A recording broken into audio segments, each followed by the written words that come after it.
Hey guys, back today with another Love Dare for parents. Wanted to do a little recap though, and first of all, remind you that Malachi 4, 5, and 6 is a prophecy in the Old Testament that speaks of our day, that before the great and dreadful day of the Lord, the day of His coming, the fire of God coming to cleanse us and to set us free. Um, He's going to put the family back together. That is the promise of the Lord, and Jesus lived that out when He first came. And so, which means that His life exemplified the fact that He loved His Father above everything else. And so, the Father sent Jesus to get the family back. And so, this whole family, it's not just a metaphor, it's a reality. So our little families that we have is a microcosm of the macrocosm, the great story of God, that God is putting the family back together. He's healing and restoring family.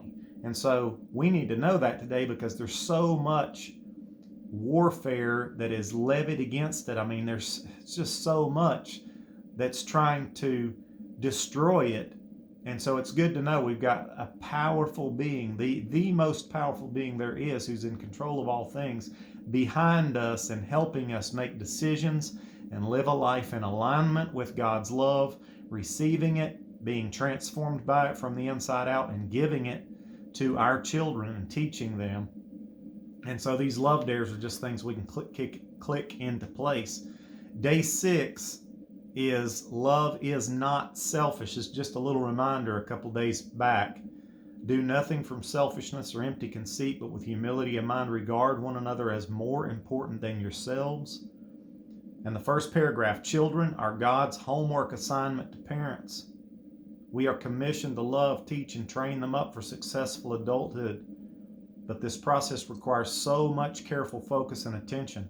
A father or mother must daily set aside something very specific that will otherwise stand in the way, their own selfishness. And so understand, our children are a living and breathing assignment to check us. I mean, it's like the dipstick. How much oil of the Spirit do you have in you today? Oh my goodness, I'm a quart low. Well, we got to turn towards the source and be connected to Him. That's where it comes from, that love. And setting aside ourself in that, man, it can't, you got to do it. So that's day 6 if you want to jump back and listen to day 6 again. Day 7, love is not irritable. How many of us are irritated today? Yeah, everybody. We struggle. It says day 7, put on a heart of compassion, kindness, humility, gentleness, and patience, bearing with one another. It's talking about love as a calming breeze, not a storm waiting to happen. Your first response to problems either leaves your kids with a refreshing and positive character lesson or with painful memories of how not to behave under pressure. Man, we're pressure cookers these days, and we've got to make sure, parents, that we're turning ourselves to the Father and receiving from Him His voice that says, "You're beautiful. You're beautiful. Come to me. I'll satisfy you with love. I'll give you that value. I'll crown you with glory, with what's the phrase? With dignity and worth." He crowns us with dignity and worth. That's an identity statement of our value. And so if we don't have that clicked in place and understanding that and living that, we're just going to blow up at the first thing that begins to go wrong in the day, especially towards our kids. Maybe at the end of the day when we come home, we've already spent a lot of our capital, our emotional capital for the day, and then they get what's left over, and we explode. They don't do what they're supposed to do, and we explode. We got to take care of those irritations. Love is not irritable, is what day 7 has to say. But this is day 8. And we just got to be so careful, parents, in where we are ourselves before the Lord as God is fathering us. See, we're still children to God. We're still children. And we've got to live out our own biblical philosophy, which is God is transforming me from the inside out. He's educating me. He's drawing out of me the beautiful things that He started with in me. and I'm relaxing, He's giving me oxygen to breathe, and I'm breathing a sigh of relief that I'm okay, that He says I'm okay, that He loves me unconditionally. Doesn't matter what I've done or what I haven't done or X, Y, and Z. He loves me unconditionally. Now I have breath. I can relax and I can rest. And now I can begin to unpack the beautiful things that are within me. They're latent. They're in there. And He wants to bring them out. And that only comes out in a loving relationship.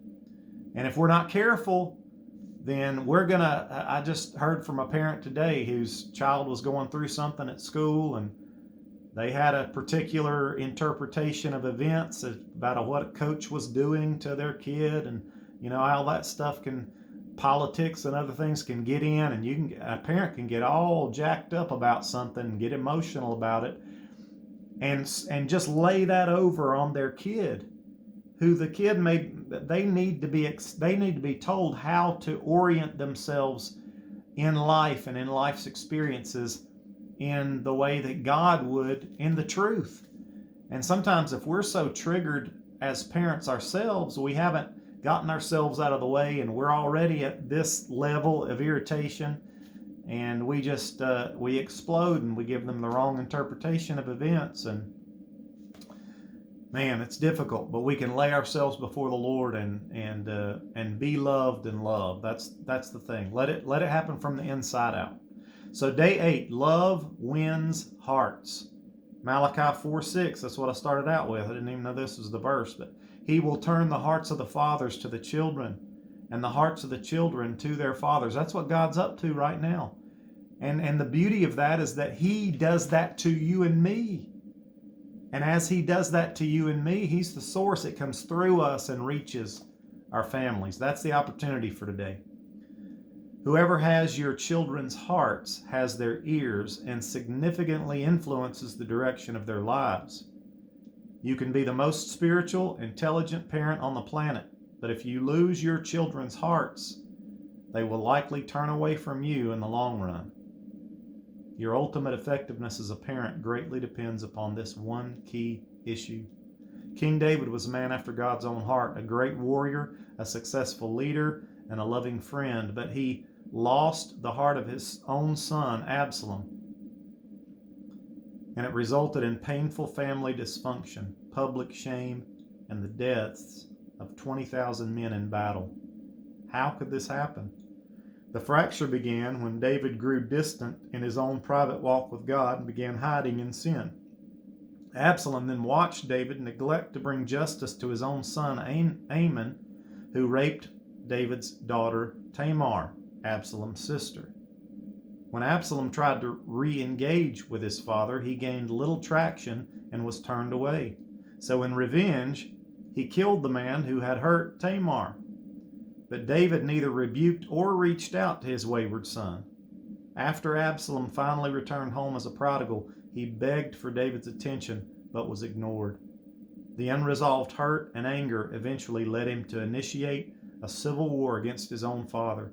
Absalom was killed in battle, leaving the broken relationship to haunt David forever. Man, isn't that the way life goes many times? After Absalom's death, David crowned his son Solomon to succeed him as king.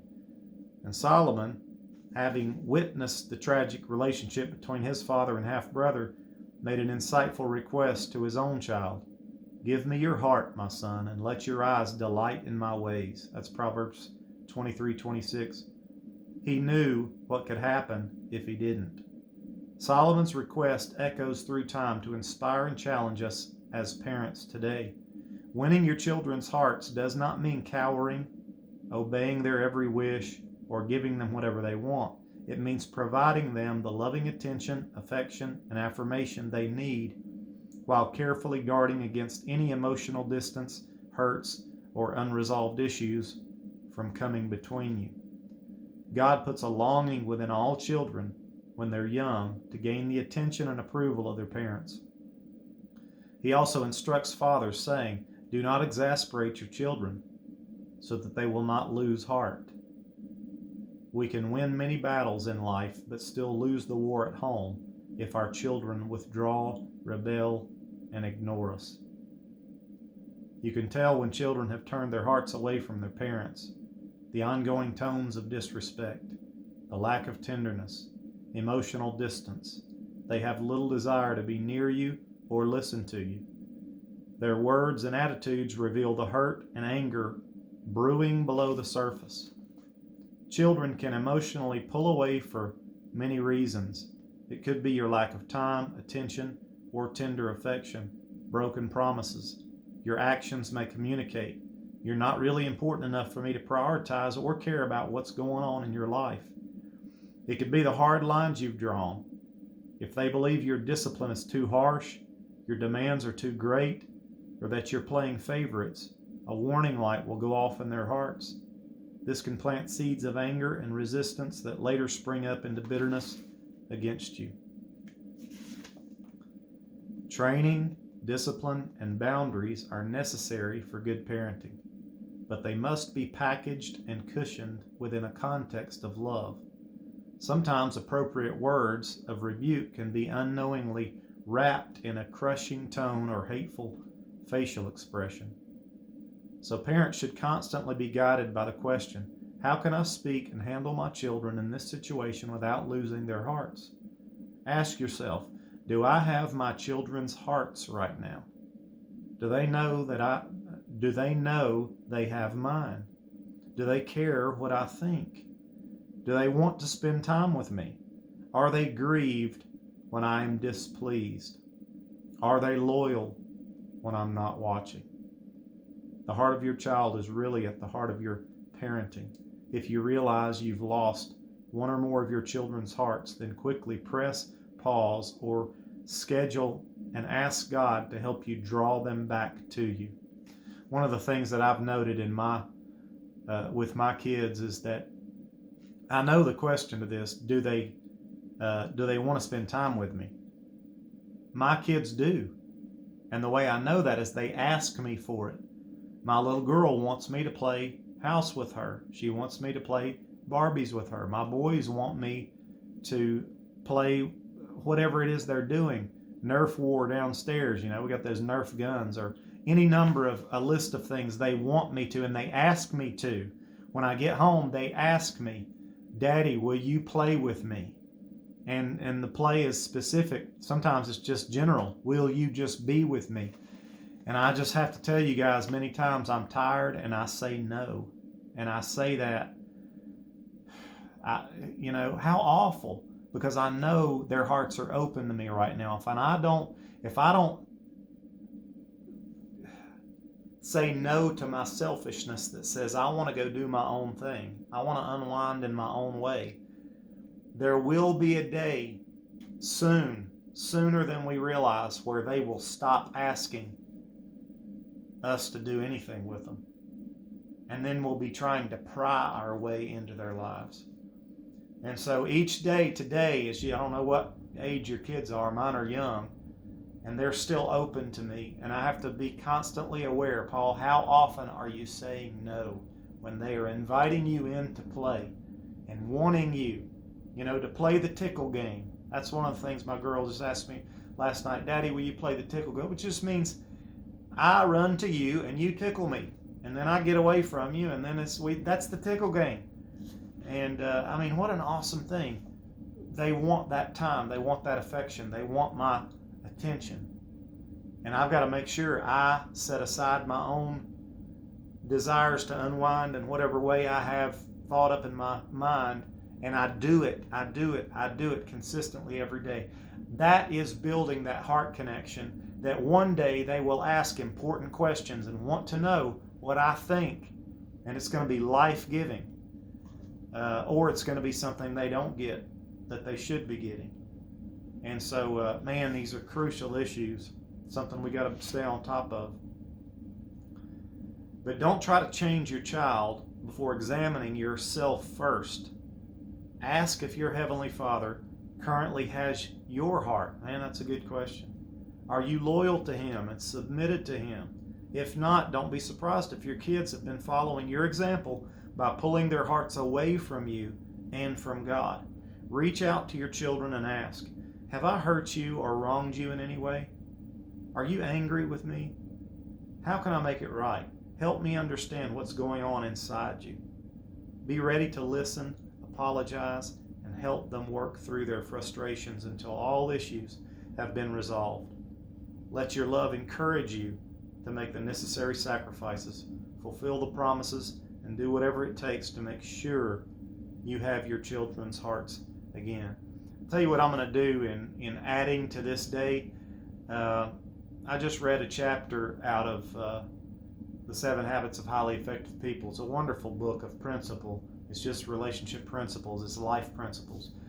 The 5th habit is about empathic listening, and it is awesome.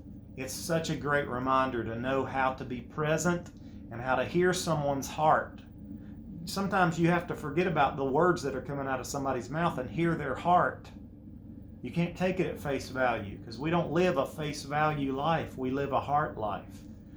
And many of the messages we're trying to communicate to others are coming from a deeper place. And sometimes we don't even understand what those things are themselves. But an empathic listener, someone who loves truly, is hearing the heart. And man, I do a terrible job of that with my kids. And so I may just read that chapter as a supplement to this Love Dare, just for everybody's benefit, mine first and foremost, because it's critical for your marriage, for your kids, for every relationship you've got. God is an empathic listener. He loves as he listens, and he's ready to listen. And I hope you have a conversation with the Lord, a relationship with God in that way. Let him listen, let him absorb, let him hear your heart, and let him give you the answer that your heart is asking for. If you're not getting that, parent, there's no way you can effectively love anybody else. And so, man, these things go deep. Here's the Love Dare today. Reach out to your children one by one and tell them you want to be closer to them than you are right now. Ask them the questions mentioned near the end of today's chapter and begin taking steps toward winning and keeping their hearts. Man, we need this, parents, desperately, and I'm with you in the fight. I'm living this out myself. Be encouraged. God is behind you, and he's ready to love you and teach you how to love your kids and give you the oxygen you need and the source of love that you've got to have to love your kids and your family properly. So God's behind you. I'm with you and praying for you, and we'll see you tomorrow, hopefully. Bye-bye.